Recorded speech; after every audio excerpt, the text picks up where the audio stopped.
Welcome back to the Let's Make Food from Food Kitchen. Have I got a treat for you today? First, I want to say thank you to those of you who have been following along with my channel.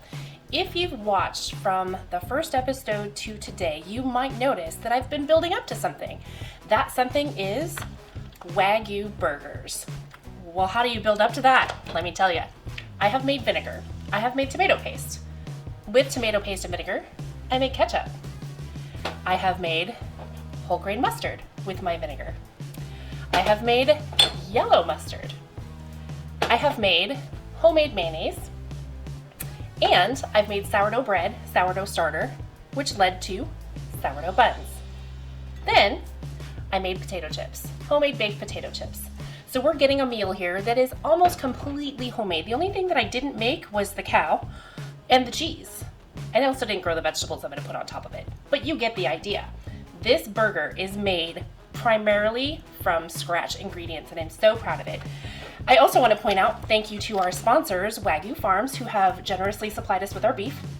This is American Wagyu. It comes from Van and Regina Thompson out in Hartsville, Tennessee at Wagyu Farms. Wagyu beef is Japanese, and prior to the mid-1800s, they were work cattle. They didn't eat them so much. They were strong. It had to do with their muscular development. They had high endurance, and then we discovered that they taste delicious.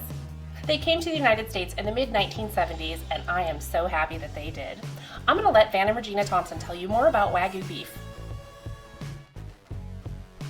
Hi, my name is Van Thompson, and we're here at Wagyu Farms. We are located in Hartsville, Tennessee, right over the Cumberland River.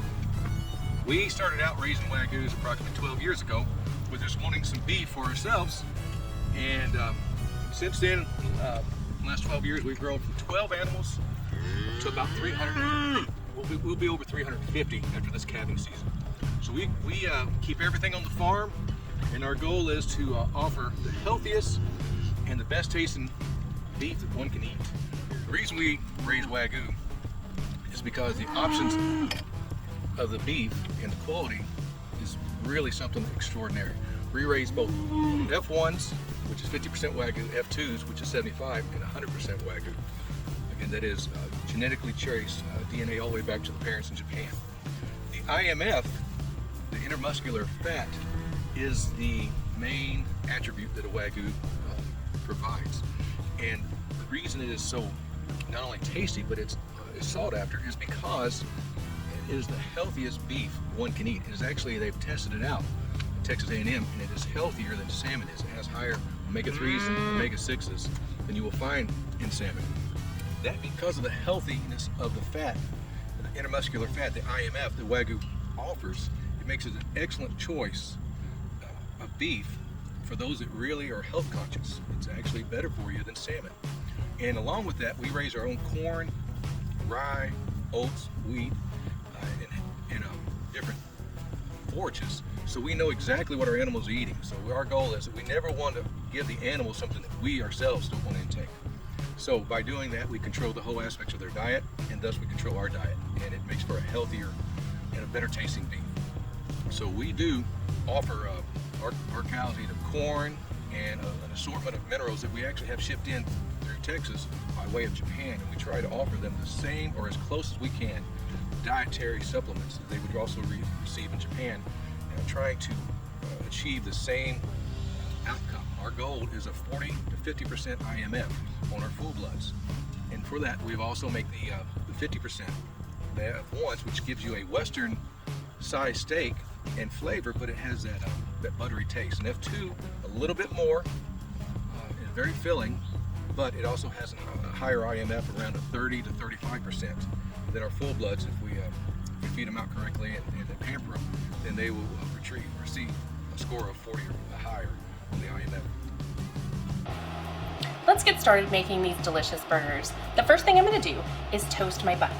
I've got my pan on a medium heat. I've got a couple tablespoons of butter here, and I'm just going to put it right here in the pan and let it melt some.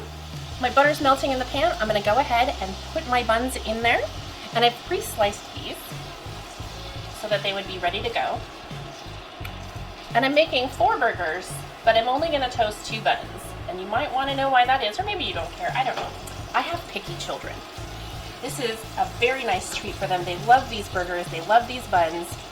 My oldest one living at home, I have 4 children, and one of them is old enough to be on her own. The oldest one living at home, whenever I make burgers, she says to me, "Mom, are these Vans burgers?" And if I say no, she gets the most sullen look on her face because she knows it's not the Wagyu. She doesn't really call it Wagyu, she calls them Mr. Vans burgers. So they are a little spoiled in terms of their culinary experience.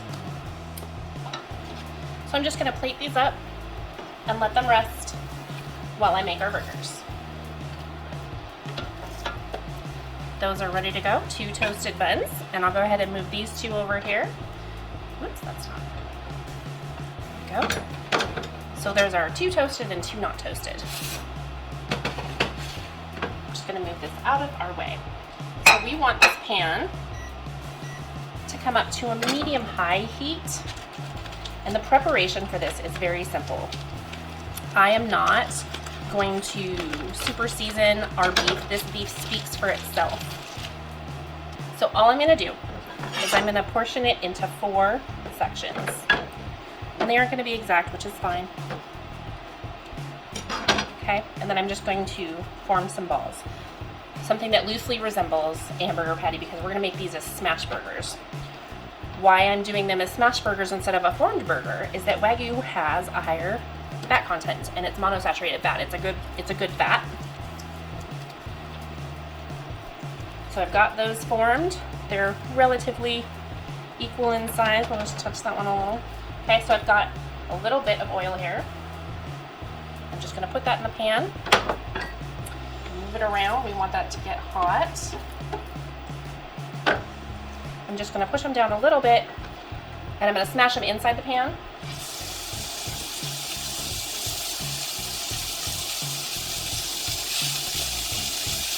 Space them kind of evenly apart. So those are going to get started. I'm going to get this out of my way since I'm done with it to give us a little more work room.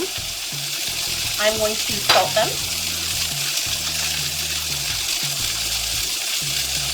And that is it. You can also use pepper, but for today, I am just using salt.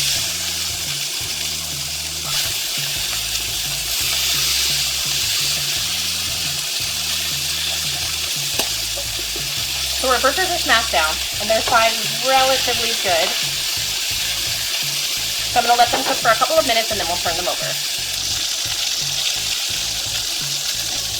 I'm just going to flip them over.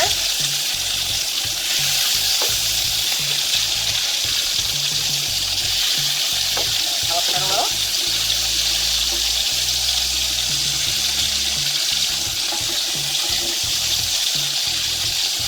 I only use my finger when I flip them so it doesn't splatter me with grease.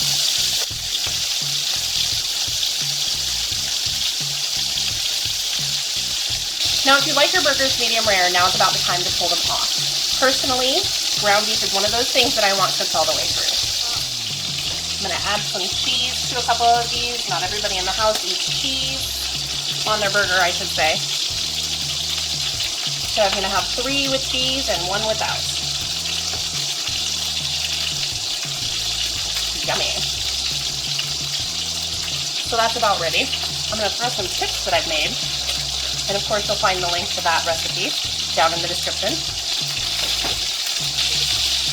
If you want to melt your cheese a little faster, just put the lid on. The other option is to take the burgers off about 2 minutes before they're done, have your oven on broil, stick them on a cookie sheet, put your cheese on there, and then broil it. This method, it just steams them. Cheese will steam and melt faster. So close. Okay.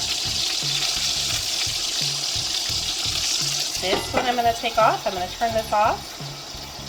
Stick this on here. That just looks so good. I'm going to place this on here. And normally I wouldn't cut my burger, but I want you to see it.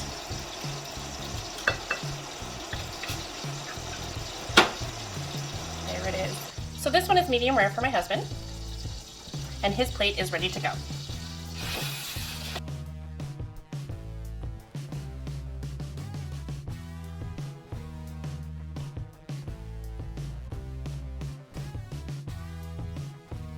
Okay, there's mine. That looks juicy and delicious. If you liked today's episode, please click the like button. If you enjoy this sort of content, please consider subscribing to our channel. For notifications, click the bell. Recipe and directions are down and below in the description. If there's something you'd like to see us make, please let us know what it is in the comments below. From my kitchen to yours, let's make food from food.